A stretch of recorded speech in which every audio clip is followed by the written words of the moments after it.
Welcome to study with NKR friends. हम लोग आज देखेंगे UP triple S C lower PCS के लिए कंप्यूटर की क्लास है और इसमें आज हम लोग देखेंगे internet, e commerce and banking. तो आप देख रहे हैं study with NKR. Please subscribe our channel study with NKR. चलिए UP triple S C lower PCS की कंप्यूटर की क्लास की तरफ चलते हैं और पढ़ते हैं इंटरनेट, ई कॉमर्स एवं banking. Internet interconnected network. Internet का मतलब क्या होता है? इंटरकनेक्टेड नेटवर्क होता है। इंटरनेट के पिता रॉबर्ट ई कैन को माना जाता है और विंटन ग्रेगरिफ को माना जाता है। ये दो लोग हैं इंटरनेट के पिता, ये रॉबर्ट ई कैन और विंटन ग्रेगरिफ को माना जाता है। यह एक अन्य शोध का परिणाम था जिसे एआरपी ARPANET का फुल फॉर्म पूछ सकता है, तो ये होगा advance research project agency network कहा गया। इसका प्रारंभिक उद्देश्य पेंटागन द्वारा वित्त पोषित अनुसंधान संस्थानों के कंप्यूटरों को टेलीफोन लाइनों से जोड़ना था। इंटरनेट दुनिया भर के सभी वेब सर्वरों के इंटरकनेक्टेड नेटवर्क अर्थात इंटरकनेक्टेड नेटवर्क का एक संक्षिप्त रूप है। इसे वर्ल्ड वाइड वेब जिसे हम शॉर्ट में WWW या केबल वेब भी कहा जाता है। भारत में इंटरनेट सेवाओं की शुरुआत 15 अगस्त 1995 को होती है। विदेश संचार निगम लिमिटेड VSNL द्वारा की जाती है। किसके द्वारा? तो VSNL के द्वारा की जाती है। इस नेटवर्क में बड़ी संख्या में निजी और सार्वजनिक संगठन, स्कूल, कॉलेज, अनुसंधान, अस्पताल और दुनिया भर में बहुत सारे सर्वर शामिल हैं।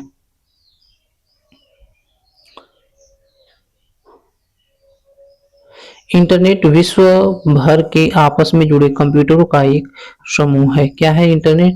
तो विश्व भर के आपस में जुड़े कंप्यूटरों का एक समूह है इंटरनेट, जो नेटवर्कों का नेटवर्क कहलाता है। इंटरनेट अपने आप में WAN का एक प्रकार है। WAN क्या है? तो ये वाइड एरिया नेटवर्क का एक प्रकार है। इंटरनेट पर सूचना भेजने, संचरण और प्राप्त करने को नियंत्रण करने वाले नियमों को प्रोटोकॉल कहा जाता है। क्या कहा जाता है? तो प्रोटोकॉल कहा जाता है। इंटरनेट के लिए TCP/IP प्रोटोकॉल का इस्तेमाल होता है। तो इंटरनेट के लिए किसका यूज होता है? TCP या IP protocol. TCP stands for transmission control protocol and IP stands for internet protocol.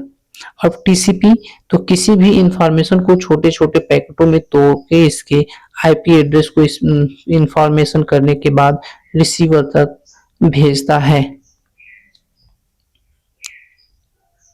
Internet का विकास। Development of internet ARPANET advance research project agency network.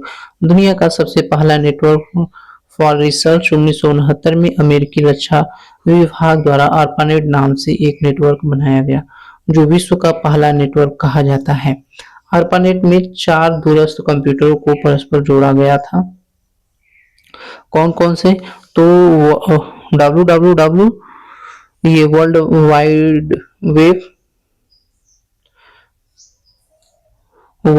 Web और WWW का पुराना नाम, शुरुआती नाम जो है ये NSFNET था। NSFNET था और NSFNET का फुल फॉर्म होता था उस समय या फिर अभी भी है कि national science foundation network, national science foundation और नेट फॉर नेटवर्क। आगे है 1989 में टिम बर्नर्स-ली ने WWW और HTML का आविष्कार किया। तो वर्ल्ड वाइड वेब और HTML hypertext transfer protocol, HTML hypertext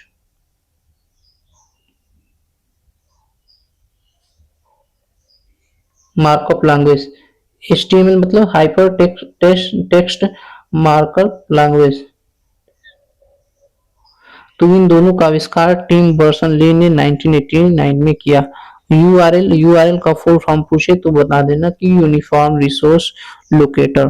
किसी वेबसाइट का पता यूआरएल कहलाता है। यह वेब पेज पर एड्रेस प्रोवाइड करता है। वेब पेज पर क्या प्रोवाइड करता है? एड्रेस। वाइड www पर मौजूदा इतने भी वेब पेज, वेबसाइट और डॉक्यूमेंट होते हैं, उन सब का अपना एक वेब एड्रेस होता है जिसे यूआरएल कहते हैं।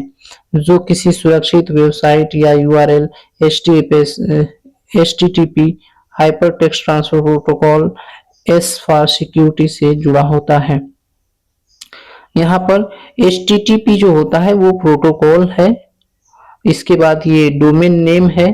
इसके बाद ये क्या है? तो पाथ रिसोर्स है। क्या है? पाथ रिसोर्स है। तो www को कंट्रोल करने के लिए एक संस्था WWC काम करती है। WWC काम करती है। तो इसको हम WWWC को कहते हैं W3 और C, या फिर 3WC। इसको world wide web communication, C for communication हो जाएगा। और एक और है 4 अर्थात 4W या W4। इसको वर्ल्ड वाइड वेब वार्म कहते हैं। क्या कहते हैं? वार्म कहते हैं। और world wide web warm WWW के लिए सबसे शुरुआती सर्च इंजन में से एक था। टिम बर्नर्स-ली ने 1994 में एक अंतरराष्ट्रीय समुदाय WWWC की स्थापना की, जिसके निदेशक भी टिम बर्नर्स-ली स्वयं बने। WWW को कंट्रोल करने के लिए एक संस्था WWWC काम करती है। URI क्या है? तो यूनिफॉर्म रिसोर्स इंडिकेटर आइडेंटिफायर है। क्या है? आइडेंटिफायर। यूआरएल अर्थात यूनिफॉर्म रिसोर्स लोकेटर और आई फॉर आइडेंटिफायर हो जाएगा। तो यूआरआई एक समान प्रारूप में फाइल या संसाधन के नाम और स्थान की पहचान करता है। HTML for hyper text markup language, hyper text markup language हो जाएगा। और किसी वेबसाइट और वेब पेज को डिजाइन करने के लिए HTML का प्रयोग होता है। आगे की तरफ बढ़ते हैं। आगे है वेब पेज। क्या है? Web page. तो वेब पेज क्या है? तो वेब पेज किसी भी लिंक पर, वेबसाइट पर क्लिक करने से जो पेज ओपन होता है उसे हम वेब पेज कहते हैं। एक सिग्नल पेज को वेब पेज कहा जाता है जिनमें विभिन्न प्रकार की जानकारी स्टोर होती है। जिसमें क्या होती है? विभिन्न प्रकार की जानकारी स्टोर होती है। आगे है वेबसाइट। क्या है? वेबसाइट। तो वेबसाइट क्या है? तो वेब पेजों का समूह संग्रह वेबसाइट होता है। वेब पेजों का समूह या संग्रह क्या होता है? वेबसाइट होता है। वेबसाइट को होस्ट करने वाले कंप्यूटर को वेब सर्वर कहते हैं। जब दो या दो से अधिक वेब पेज एक साथ लिंक किया जाता है तो उन वेब पेज के ग्रुप को वेबसाइट कहा जाता है। DNR क्या है? Domain name registers. क्या है? DNR domain name registers. तो इंटरनेट के प्रयोग हेतु डोमेन नेम प्रदान करने वाली संस्था प्रत्येक व्यक्ति या संस्था को इंटरनेट पर एक विशेष डोमेन नेम प्रदान करने के लिए होती है। क्या होती है? डोमेन नेम प्रदान करने के लिए होती है। DNS domain name system. DNS का काम इंटरनेट डोमेन नामों का पता लगाने, डोमेन नेम को IP एड्रेस में परिवर्तित करना होता है। IP एड्रेस को याद रखने योग्य बनाने के लिए DNS का इस्तेमाल किया जाता है। डोमेन नेम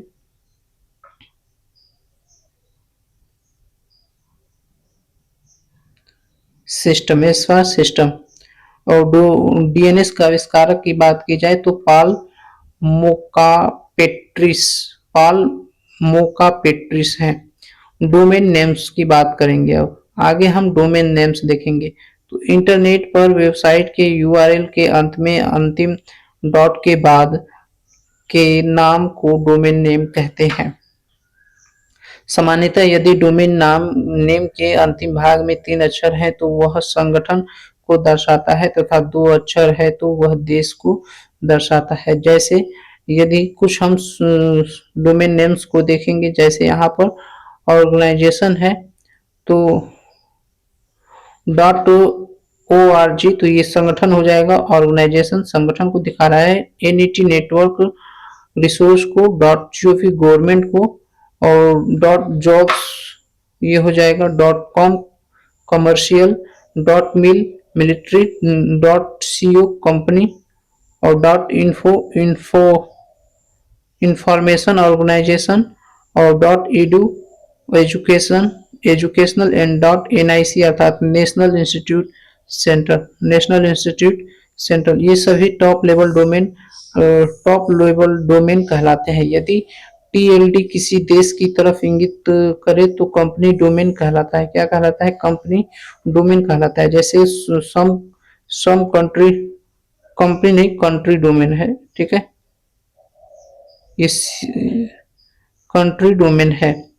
तो कुछ हम कंट्री डोमेन नेम्स को देखेंगे, जैसे यदि .in दिखा रहा है तो यहाँ पर इंडिया होगा। .au दिखा रहा है तो ऑस्ट्रेलिया होगा। .ifr होगा तो फ्रांस होगा। .nz होगा तो न्यूजीलैंड होगा। .uk होगा तो यूनाइटेड किंगडम होगा। और .us होगा तो यूनाइटेड स्टेट होगा।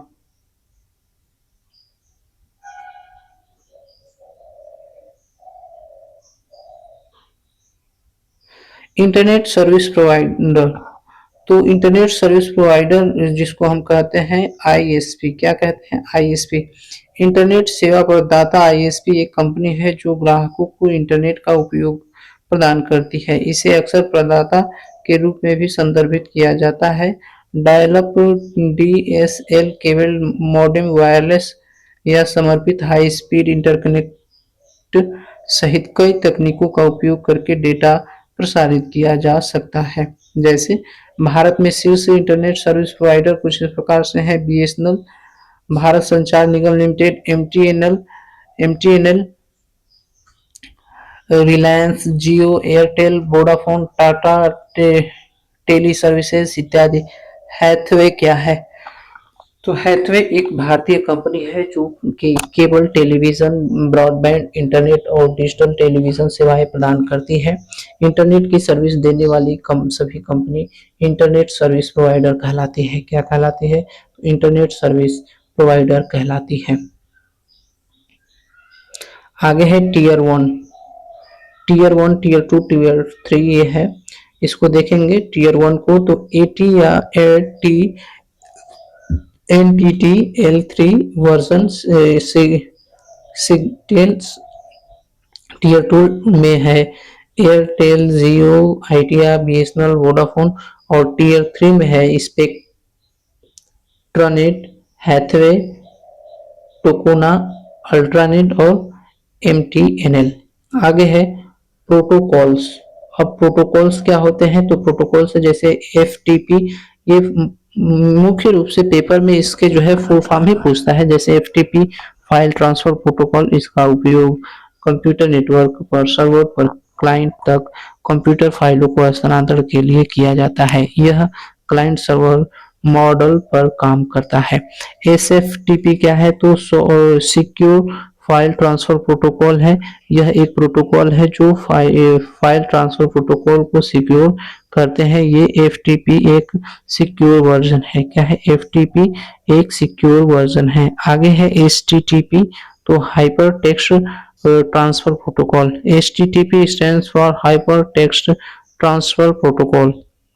यह www पर डेटा स्थानांतरित करने के लिए उपयोग किया जाने वाला एक कम्युनिकेशन प्रोटोकॉल है। HTTP stands for hyper text transfer protocol secure. तो हाइपर टेक्स्ट ट्रांसफर प्रोटोकॉल सुरक्षित है और HTTP का सुरक्षित संस्करण है, जो एक वेब ब्राउज़र और वेबसाइट के बीच डेटा भेजने के लिए उपयोग किया जाने वाला प्राथमिक प्रोटोकॉल है। PPP point to point protocol है, और पॉइंट टू पॉइंट प्रोटोकॉल का प्रयोग सीधे जुड़े हुए कंप्यूटर्स के बीच मल्टी प्रोटोकॉल डेटा संचारित करने के लिए किया जाता है। PPTP क्या है? Point to point tunneling protocol.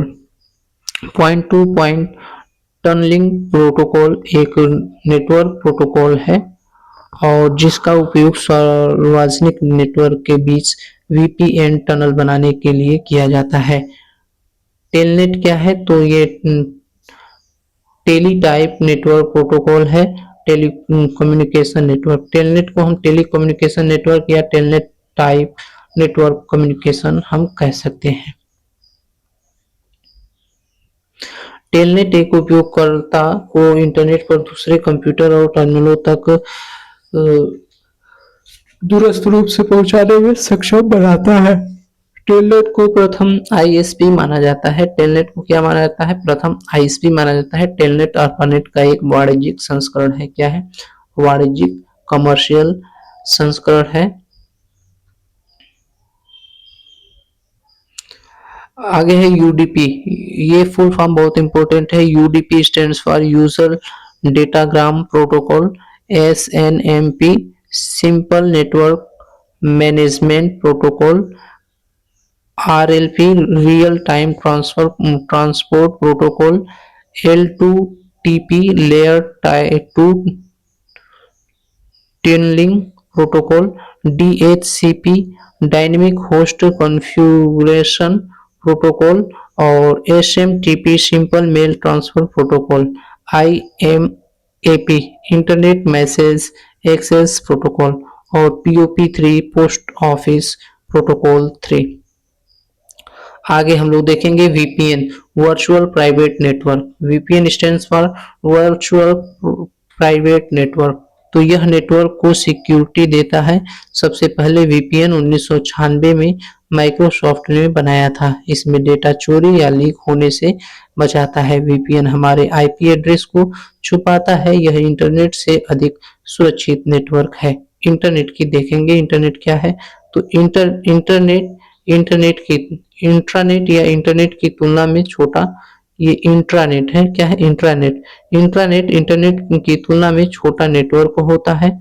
यह एक प्राइवेट नेटवर्क है। क्या है? यह एक प्राइवेट नेटवर्क होता है। इसकी सहायता से किसी कंपनी के कर्मचारी एक ही जानकारी प्राप्त कर सकते हैं तथा उस जानकारी को दूसरे को भेज सकते हैं। यह किसी फर्म या कंपनी द्वारा संचालित किया जाता है। चलिए एक्स्ट्रानेट अब देखेंगे। इंट्रानेट के बाद में आ गया एक्स्ट्रानेट। तो ये कलेक्शन ऑफ इंटरनेट होता है और एक एक्स्ट्रानेट वास्तव में इंटरनेट और एक इंट्रानेट दोनों को जोड़ता है। इंट्रानेट के समान एक निजी नेटवर्क है लेकिन आमतौर पर बाहरी पार्टियों के लिए खुला होता है जैसे कि व्यावसायिक साझेदार, ग्राहक इत्यादि। डाउनलोडिंग क्या है? तो इसके द्वारा कोई भी इलेक्ट्रॉनिक उपकरण या कंप्यूटर अन्य नेटवर्क स्रोतों से डेटा को प्राप्त करता है। अपलोडिंग क्या है? अपलोडिंग डाउनलोडिंग करने की प्रक्रिया के विपरीत है। इसमें आपके कंप्यूटर से डेटा को इंटरनेट या नेटवर्क के माध्यम से किसी अन्य कंप्यूटर या सर्वर पर सेव किया जाता है। जब हम कंप्यूटर या नेटवर्क को कोई डेटा देते हैं या अपलोड करते हैं। ब्लॉग। अब ब्लॉग क्या है? तो ब्लॉग एक वेबसाइट जिसमें लेखक या लेखकों के अपने अनुभव, अवलोकन, विचार आदि होते हैं या जहां कोई व्यक्ति अपनी रुचि के आधार पर किसी भी विषय पर नियमित रूप से लिखता है उसे हम ब्लॉग कहते हैं। चलिए देखते हैं चैट जीपीटी। चैट है, केवल चैट जीपीटी नहीं है, चैट है। तो चैट इसको इंस्टेंट मैसेजिंग कहते हैं। व्यक्तियों और लोगों के समूह के बीच रियल टाइम चैट की सुविधा प्रदान करता है। ऑनलाइन वार्तालाप जिसमें आप तुरंत एक दूसरे को संदेश भेजने में सक्षम होते हैं उसे हम चैट कहते हैं। इसके द्वारा किसी विशेष व्यक्ति को या पूरे ग्रुप को सूचना भेजी जाती है। इमोजी का आविष्कार शिगो ताकाकुरी ने किया था। किसने किया था? शिगो ताकाकुरी ने किया था। वर्ल्ड इमोजी डे 17 जुलाई को मनाया जाता है। वर्ल्ड इमोजी डे कब मनाया जाता है? तो वर्ल्ड इमोजी डे 17 जुलाई को मनाया जाता है। 17 जुलाई को मनाया जाता है। अभी आने वाला है। Some companies which provide chat facilities. तो कौन कौन से कंपनी चैट फैसिलिटीज को प्रोवाइड करती है? तो जैसे WhatsApp, Facebook Messenger, Instagram, Internet Relay Chat, Line, Telegram, imo chat, Viber, ShareChat, Google Talk, WeChat and Slack. ये सभी चैट फैसिलिटी को प्रोवाइड कराते हैं। वीडियो कॉन्फ्रेंसिंग, तो ये दो या दो से अधिक लोगों के परस्पर वीडियो या ऑडियो प्रसारण के माध्यम से एक साथ बातचीत कर सकते हैं, जिसको हम वीडियो कॉन्फ्रेंसिंग कहते हैं। Some companies which provide video conferencing facilities, तो यहाँ पर उनके नाम है Google Duo, Skype, FaceTime, Google Hangouts, WebEx meeting, Microsoft Teams, Zoom, GoToMeeting and Adobe connected. ये सभी वीडियो कॉन्फ्रेंसिंग प्रोवाइड कराते हैं। ब्रॉडबैंड क्या है? तो ब्रॉडबैंड का अर्थ है वाइड बैंडविड्थ डेटा ट्रांसमिशन से होता है। यह 1/3 स्पीड इंटरनेट कनेक्शन होता है जिसमें डीएसएल का प्रयोग किया जाता है। डीएसएल अर्थात digital subscriber line. Digital subscriber line यह इंटरनेट से जुड़ने के लिए टेलीफोन लाइनों का प्रयोग करता है।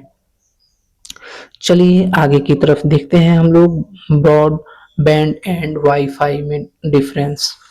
तो ब्रॉडबैंड की स्पीड कनेक्शन बढ़ने पर प्रभावित नहीं होती है, लेकिन ब्रॉडबैंड वाईफाई की तुलना में एक ज़्यादा सिक्योर कनेक्शन होता है।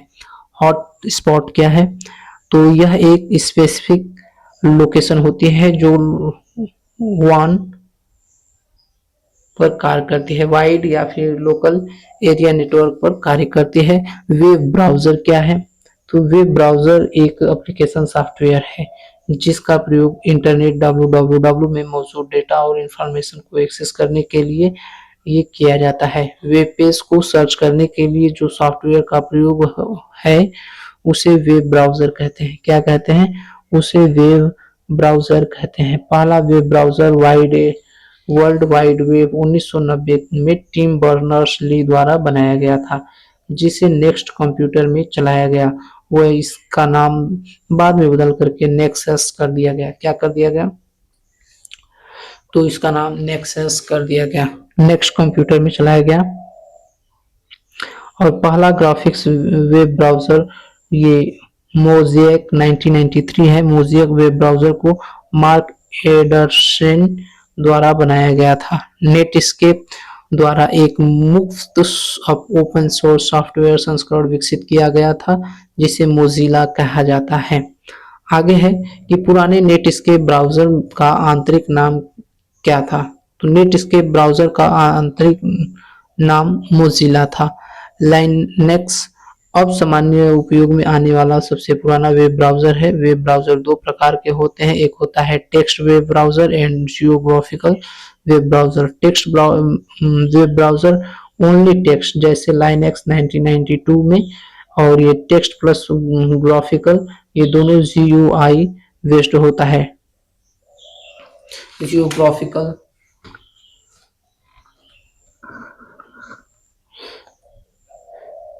Unified identifier. आगे है www, ये है 1990। फिर Mosaic 1993। Net Space Navigator, Netscape Navigator क्या है? तो ये 13 अक्टूबर 1994 को नेट स्केप कम्युनिकेशन कॉरपोरेशन के द्वारा यह लॉन्च किया गया था। आगे है ओपेरा मिनी वेब ब्राउजर। कुछ वेब ब्राउजर्स को देखेंगे जैसे www है, मोज़ेक है, Netscape navigator, opera mini 1995, opera ये इंटरनेट एक्सप्लोरर है 1995 में आया था। मोज़ेक फायरफॉक्स है 2002 में एंड फायरफॉक्स 2004 में एंड फायरफॉक्स वेब ब्राउजर के लोगो पर रेड फॉक्स छपा होता है।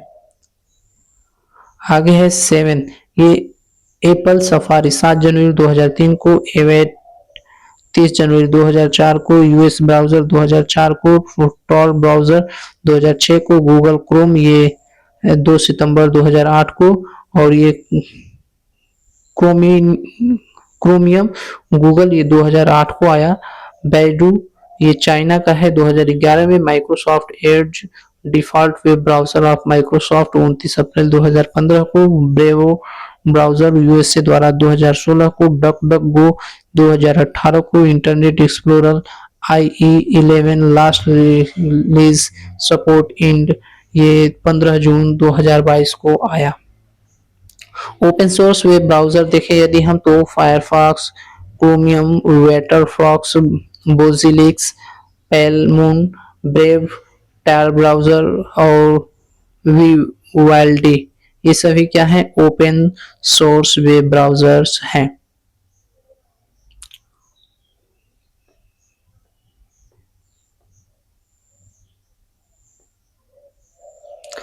चलिए ओपन सोर्स ब्राउज़र्स,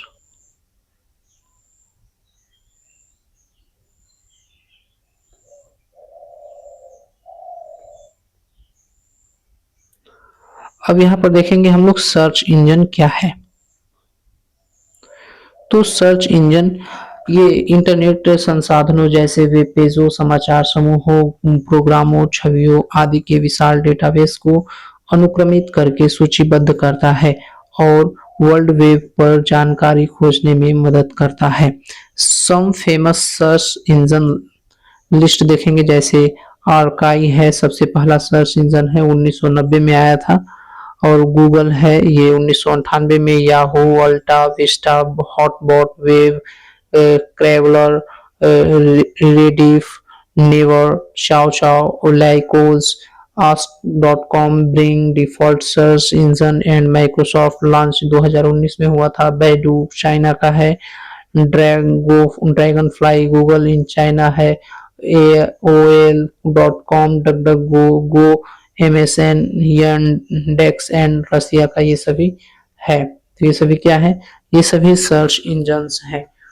तो यही पूछ लेता है पेपर में, तो यही पूछ लेता है कि इनमें से कौन सर्च इंजन नहीं है, उसमें से कोई एक जो है ये ब्राउजर दे देगा या फिर ब्राउजर 3 दे देगा, एक सर्च इंजन दे देगा, पूछ लेगा कौन ब्राउजर है। आगे है toolbar of web browser. तो firewall and backward, forward and backward button, ये toolbars of web browsers के कुछ टूल बार्स देखेंगे, जैसे फॉरवर्ड एंड बैकवर्ड है, यह बटन वर्तमान पेज से अगले या पिछले पेज पर जाने में सहायता करता है। ये फॉरवर्ड एंड बैकवर्ड।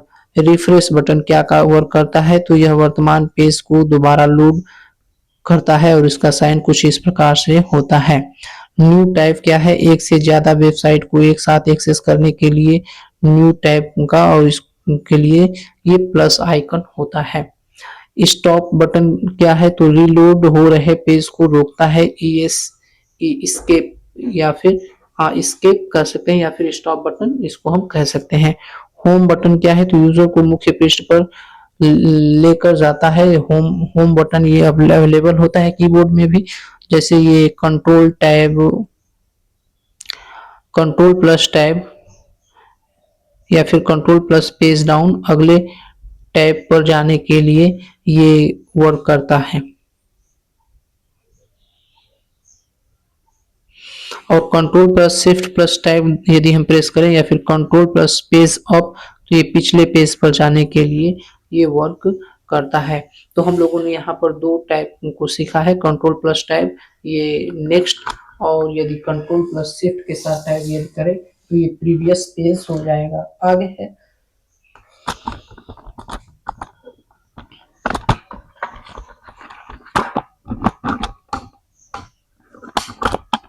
आगे होगा एड्रेस बार। क्या है एड्रेस बार, तो चलिए हम लोग एड्रेस बार के बारे में जानते हैं। यहाँ पर URL दिखाई देता है, क्या दिखाई देता है, URL दिखाई देता है, इसे सर्च बार भी बोलते हैं। जैसे इसे क्या बोलते हैं, सर्च बार भी बोलते हैं। और एड्रेस बार के लिए कंट्रोल प्लस L का हम यूज करते हैं। स्टेटस बार जो संसाधन या पेज को लोड करने की प्रगति दर्शाता है, वह साथ ही जूम इन में जूम आउट बटन भी होते हैं। जैसे यदि zoom in and zoom out button भी उपलब्ध होते हैं। यदि मिनिमम जूम कितना होता है 25 और डिफॉल्ट होता है 100 और मैक्सिमम होता है 500, तो ये याद कर लेंगे। मिनिमम 25% डिफॉल्ट में 100 एंड मैक्सिमम 500 जूम होता है। डाउनलोड बार क्या होता है, इसमें वर्तमान में चल रही डाउनलोडिंग प्रोसेसिंग व कंप्लीट हो चुकी डाउनलोडिंग फाइल को दिखाता है। ये कंट्रोल जे से इसको हम देख सकते हैं, कंट्रोल जे के द्वारा भी। ये व्यू पोर्ट क्या है, तो ब्राउजर में वेब पेज शो करने के लिए एक क्षेत्र होता है जिसे व्यू पोर्ट के नाम से भी जाना जाता है। हिस्ट्री की बात की जाए तो जिन साइटों को हम विजिट किए होते हैं, अर्थात पूर्व में विजिट वेबसाइट की लिस्ट होती है, उसे हम हिस्ट्री कंट्रोल एच के द्वारा देख सकते हैं।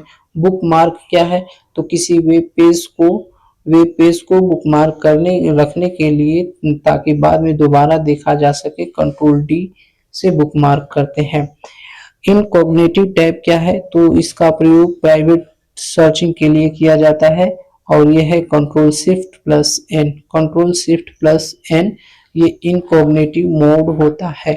आगे है वेब ब्राउजर शॉर्टकट कीज। कुछ वेब ब्राउजर शॉर्टकट कीज को देखेंगे और इसे याद करते हुए चलेंगे। तो अल्ट के साथ देखेंगे, सबसे पहले अल्ट के साथ स्पेस होम इंटर, ये 3 बटन है। यदि हम अल्ट के साथ स्पेस प्रेस करेंगे तो मेन मेन्यू खुलेगा। क्या खुलेगा, मेन मेन्यू। यदि हम अल्ट के साथ होम बटन को प्रेस करेंगे तो ये ब्राउजर का होम पेज लोड करने के लिए होता है। और यदि अल्ट प्लस इंटर प्रेस करेंगे तो एड्रेस बार के लिंक को दूसरे एड्रेस बार पर खोलने के लिए होता है। क्या होता है, दूसरे एड्रेस बार पर खोलने के लिए होता है। कंट्रोल प्लस एच क्या है, कंट्रोल प्लस एच तो ब्राउजिंग हिस्ट्री देखने के लिए कंट्रोल प्लस एच का हम यूज करते हैं। ब्राउजिंग हिस्ट्री देखने के लिए किसका यूज करते हैं, तो कंट्रोल प्लस एच का यूज करते हैं। और कंट्रोल एस तो ये खुले हुए पेज को सेव करने के लिए हम कंट्रोल प्लस एस का यूज करते हैं। नेक्स्ट है कि control plus D. Control plus D use for bookmark. Control plus P use for print. Use for source code खोलने के लिए, वेब पेज का सोर्स कोड खोलने के लिए यू का यूज करते हैं। कंट्रोल शिफ्ट प्लस डिलीट ये हिस्ट्री को डिलीट करने वाली विंडो खोलने के लिए करते हैं।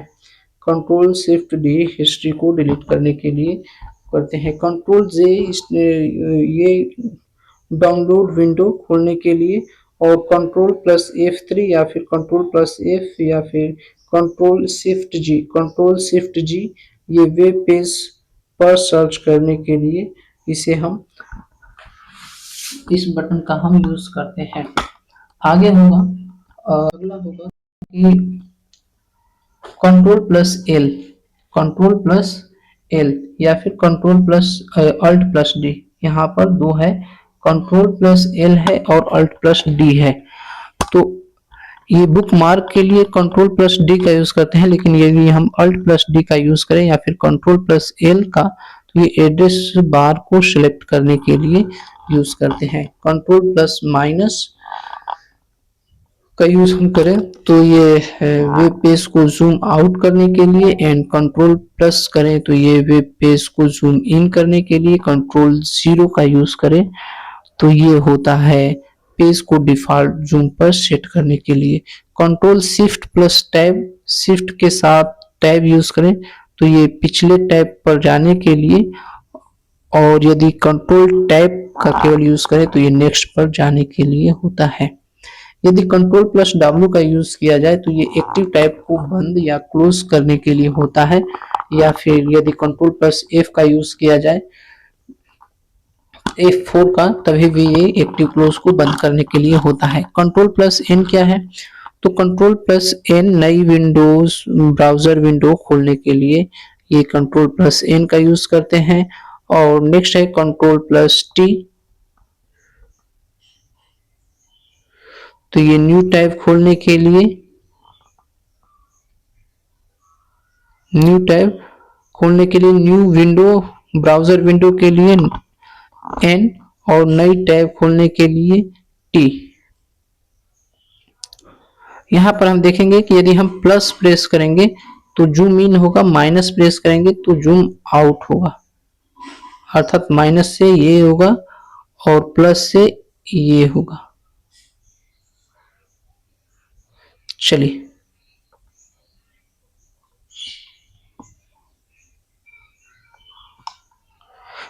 आगे है alt plus right arrow. Alt के साथ यदि राइट एरो का हम यूज करें, यदि अल्ट है और अल्ट के साथ हम यदि राइट एरो का यूज करें तो ऑनलाइन विंडो को आगे बढ़ाने, नेक्स्ट पेज पर ले जाने के लिए राइट एरो का यूज करते हैं, और यदि ये लेफ्ट एरो का यूज करते हैं तो पिछले प्रीवियस पेज पर जाने के लिए। F5 का यूज करते हैं रीलोड करने के लिए, और Alt प्लस F4 का यूज करते हैं ब्राउजर विंडो को बंद करने के लिए। और ब्राउजर विंडो को यदि बंद करना है,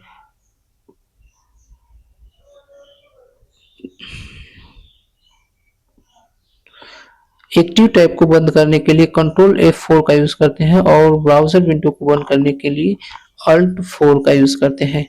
कंट्रोल शिफ्ट टी का यूज करते हैं गलती से बंद किए गए टैब को दोबारा खोलने के लिए, कंट्रोल शिफ्ट टी। और न्यू टैब खोलने के लिए कंट्रोल टी शिफ्ट, यदि इसी में ऐड कर दिया जाए तो ये गलती से जो बंद हो गया है उसको दोबारा खोलने के लिए कंट्रोल 9 का यूज करते हैं ब्राउजर में खुले सभी टैबों में अंतिम वाले टैब पर जाने के लिए 9। कंट्रोल टैब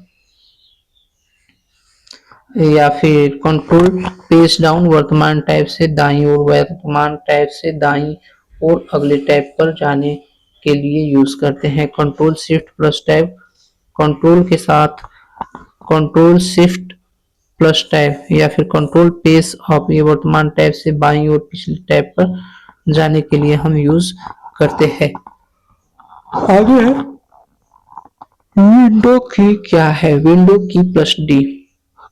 तो ब्राउजर में खुले हुए टैब को हाइड तथा शो करने के लिए विंडो प्लस डी यूज करते हैं। F11 फुल स्क्रीन मोड पर जाने के लिए and control plus shift plus N incognitive mode. Home page पर जाने के लिए होम, सबसे वेब पेज से सबसे ऊपर जाने के लिए इंड क्या होता है वेब पेज के अंत में जाने के लिए, और स्केप ये टू स्टॉप लोडिंग, लोडिंग को स्टॉप करने के लिए स्केप का यूज करते हैं। आगे है कंट्रोल प्लस एफ खुले हुए पेज में सर्च करने के लिए, कंट्रोल नंबर 0123 उसी नंबर की टाइप पर जाने के लिए, और कंट्रोल प्लस F12 ये डेवलपर टूल खोलने के लिए होता है।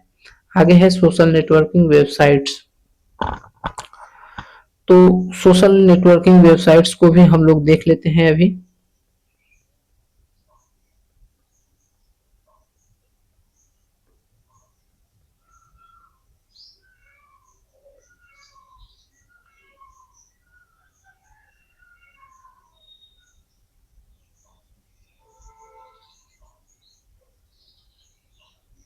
यहाँ पर है, इसे भी देख लेते हैं। सोशल नेटवर्किंग वेबसाइट है, तो सोशल नेटवर्किंग वेबसाइट कौन से हैं? ये Facebook, Snapchat, WhatsApp, TikTok, Telegram, Pinter Pinterest, Instagram, Skype, Twitter, Reddit, YouTube, WeChat इत्यादि है।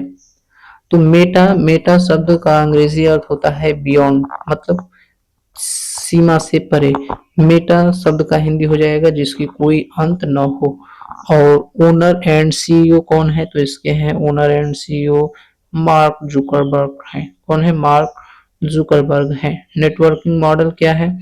तो एक नेटवर्क डेटा मॉडल डेटा का एक प्रतिनिधित्व है जो विभिन्न संस्थाओं के बीच कनेक्शन और इंटरकनेक्शन को स्थापित करता है। नेटवर्किंग मॉडल दिशा निर्देशों और मानकों का एक सेट है जो परिभाषित करता है कि नेटवर्क पर डेटा कैसे प्रसारित और प्राप्त किया जाता है। इसे नेटवर्किंग आर्किटेक्चर या नेटवर्किंग ब्लूप्रिंट के रूप में भी जाना जाता है। टीसीपी आईपी प्रोटोकॉल में प्रमुख प्रोटोकॉल देखेंगे तो टीसीपी अर्थात ट्रांसमिशन कंट्रोल प्रोटोकॉल, यह प्रोटोकॉल डेटा के पैकेट्स को विशिष्ट क्रम में भेजने और प्राप्त करने के लिए जिम्मेदार है। डेटा भेजने और प्राप्त करने के तरीके को निर्धारित करती है। आईपी क्या है? तो इंटरनेट प्रोटोकॉल है। यह प्रोटोकॉल नेटवर्क का एक डेटा के पैकेट्स को सही रूट से गंतव्य तक पहुंचने के लिए जिम्मेदार है। यह पैकेट्स को सही नेटवर्क एड्रेस पर पहुंचाता है। इंटरनेट के लिए टीसीपी एंड आईटी प्रोटोकॉल का इस्तेमाल होता है। टीसीपी किसी भी इंफॉर्मेशन को छोटे छोटे पैकेट्स में तोड़ता है, इसके बाद आईपी इंफॉर्मेशन को रिसीवर तक भेजता है। टीसीपी आईपी का प्रयोग हम रूरल इन्वायरमेंट में प्रयोग करते हैं। TCP IP world wide web का एक प्रोटोकॉल है जिसे हम इंटरनेट कहते हैं, और टीसीपी आईपी को 1970 से 80 के दशक में यूएस डिपार्टमेंट ऑफ डिफेंस ने विकसित किया था। टीसीपी आईपी को 1970 के दशक में विकसित किया गया और 83 में आर्पानेट के लिए प्रोटोकॉल मानक के रूप में अपनाया गया। टीसीपी आईपी एक प्रैक्टिकल मॉडल है जिसका उपयोग इंटरनेट में किया जाता है। टीसीपी आईपी मॉडल का उपयोग और समान नेटवर्क के बीच कम्युनिकेशन कराने के लिए किया जाता है। और टीसीपी आईपी प्रोटोकॉल यह कार्य डाटा को छोटे छोटे पैकेट्स भागों में सेगमेंट में बांटने का होता है, और आईपी का कार्य इसमें डेटा पैकेट्स को नेटवर्क सोर्स से डेस्टिनेशन तक पहुंचाने का होता है। TCP stands for Transmission Control Protocol and IP stands for Internet Protocol। आगे है OSI model and TCP IP model. तो ये है एप्लीकेशन लेयर, प्रेजेंटेशन लेयर, और ये संबंधित है किससे, तो एप्लीकेशन लेयर से, सेशन लेयर, ट्रांसपोर्ट लेयर, ये ट्रांसपोर्ट लेयर से संबंधित है। नेटवर्क लेयर इंटरनेट लेयर से, डाटा लिंक या फिर फिजिकल लेयर ये नेटवर्क एक्सेस लेयर से संबंधित है।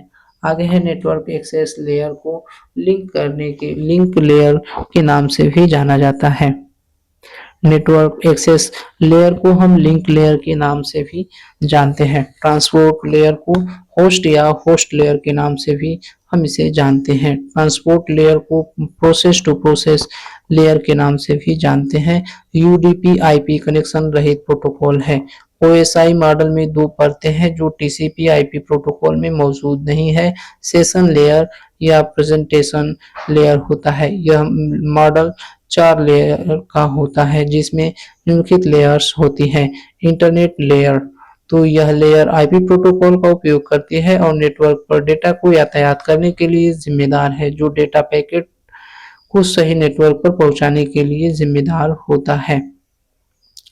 ट्रांसपोर्ट लेयर क्या है, तो यह लेयर टीसीपी और यूडीपी यूजर डेटाग्राम प्रोटोकॉल का उपयोग करती है और एंड टू एंड कनेक्शन स्थापित करती है और विशिष्ट कनेक्शन के लिए डेटा को नियंत्रित करती है।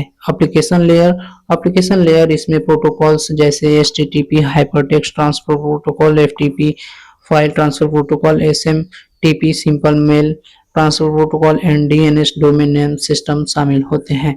नेटवर्क इंटरफेस लेयर, तो नेटवर्क इंटरफेस लेयर इसमें हार्डवेयर प्रोटोकॉल्स जैसे इथरनेट, वाईफाई और केबल प्रोटोकॉल शामिल होते हैं जो फिजिकल नेटवर्क पर डेटा को प्रेषित और प्राप्त करने के लिए जिम्मेदार होते हैं।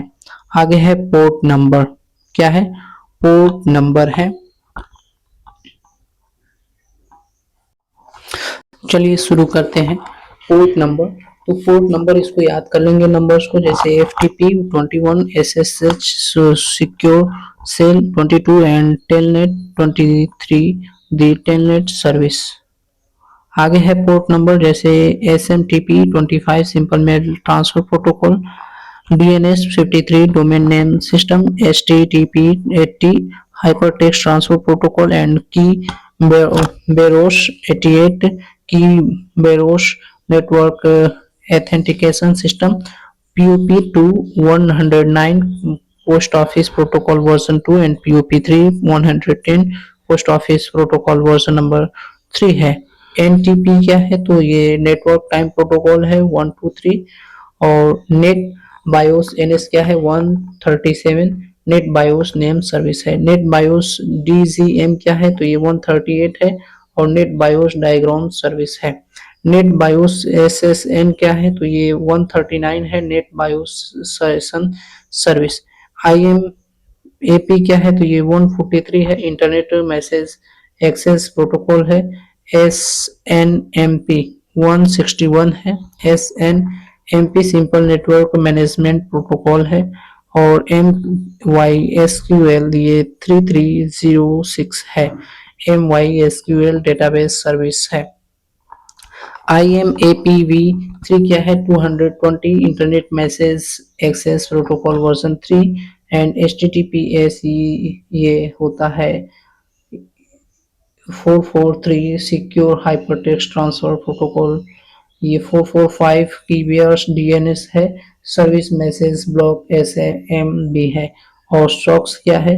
ये 1080 है। और ये SOCKS network application proxy service है। NFS 2049 नेटवर्क फाइल सिस्टम है।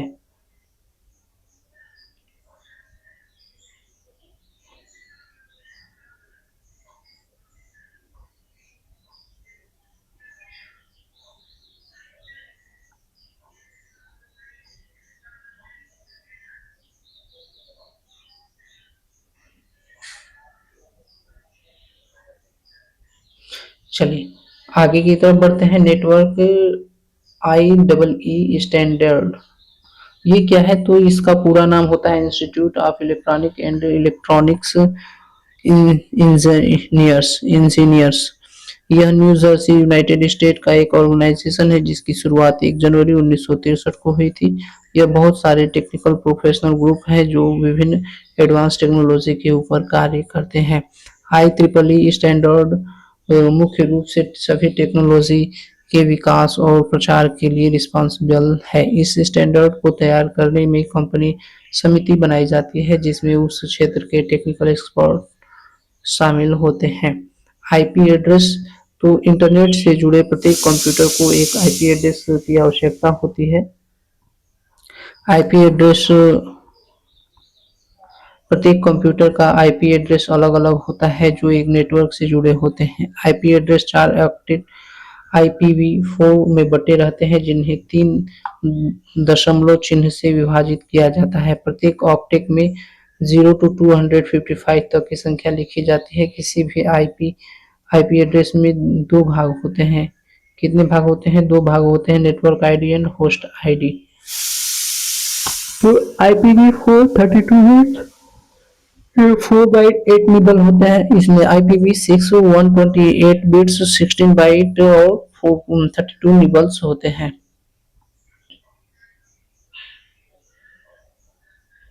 एंड IPv6 इसमें 8 भागों में बटे रहते हैं जिन्हें 7 द्वारा अलग किया जाता है।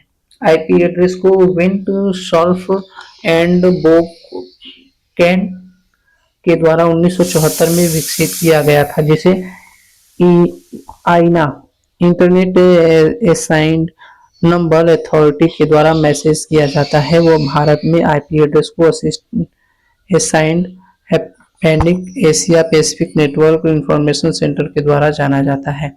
IPv4 internet protocol version 4 developed by DARPA and DARPA is Defense Advanced Research Project Agency. IPv6 Internet Protocol version 6 developed by IETF. IETF stands for Internet Engineering Task Force. आगे है आईपी एड्रेस को खोजने के लिए रार्प protocol का प्रयोग किया जाता है। RARP RARP stands for reverse address resolution protocol.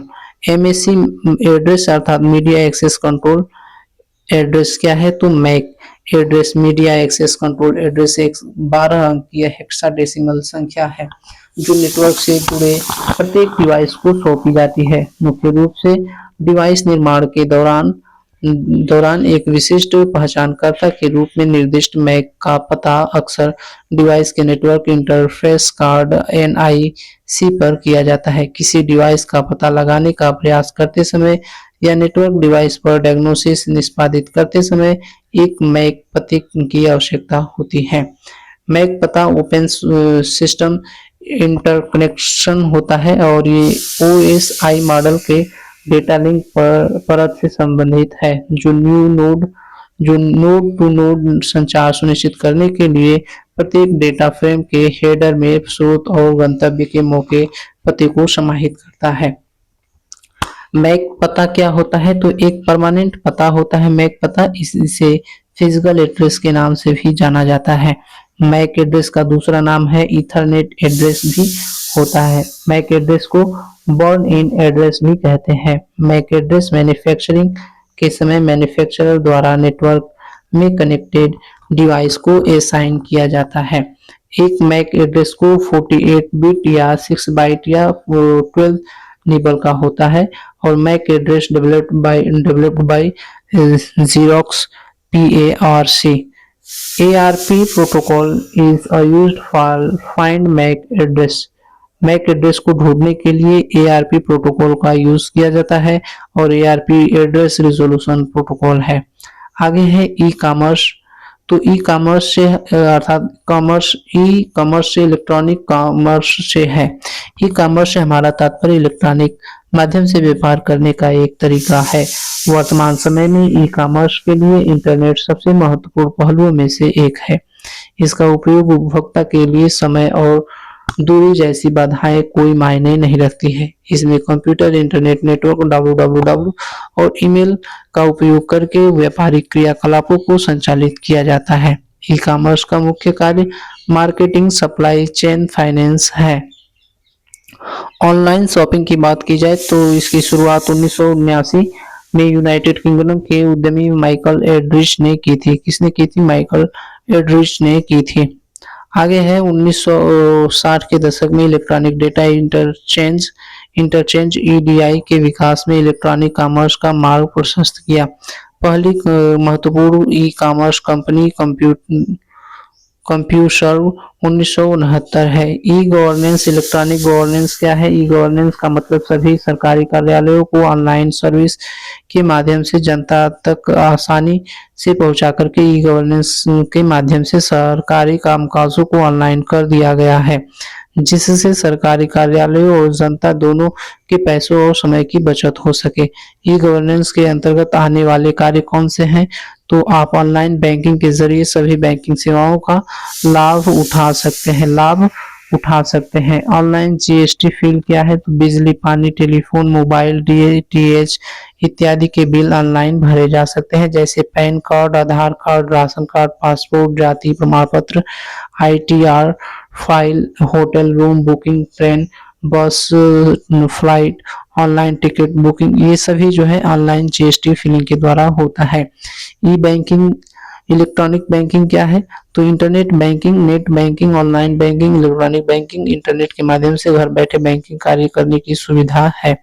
Type of E banking, जैसे वेबसाइट से बैंकिंग, मोबाइल ऐप से बैंकिंग, ATM मशीन से लेन देन और digital payment, card swipe payment and SMS call द्वारा बैंकिंग, ये सभी ई बैंकिंग के अंतर्गत आते हैं। फीचर्स ऑफ इंटरनेट बैंकिंग क्या क्या हो सकते हैं? फाइनेंशियल और नॉन फाइनेंशियल सेवाओं तक पहुंच देता है, कभी भी बैलेंस की जांच कर सकते हैं, बिल पेमेंट व ट्रांसफर की सुविधा प्रदान करता है, खाते से जुड़े लेन देन हिस्ट्री देख सकते हैं। यह सुरक्षित बैंकिंग तरीका है, यूनिक ID और पासवर्ड से सुरक्षित है, चेकबुक के लिए आवेदन कर सकते हैं, सामान्य बीमा खरीद सकते हैं, इन्वेस्टमेंट देख सकते हैं, automatic payment and standing order set cancel ये सब कर सकते हैं ई बैंकिंग के द्वारा।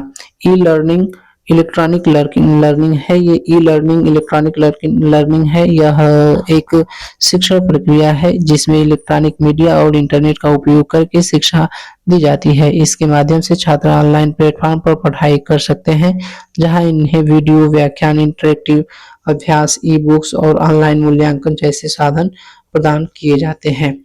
टाइप ऑफ ई लर्निंग है, तो type of e learning is synchronous e learning live online class, जहां शिक्षक एक विद्यार्थी एक ही समय पर जुड़ते हैं, उसे हम साइक्रोनस ई लर्निंग कहते हैं। और synchronous e learning recorded video, notes और क्विज के माध्यम से कभी भी सीखा जा सकता है। आगे हमारा होगा शॉर्टकट कीज, तो इसे हम देखेंगे अगले वीडियो में। तब तक के लिए आप हमारे चैनल को सब्सक्राइब कर लीजिए। Thanks for watching, please like, share, comment and subscribe.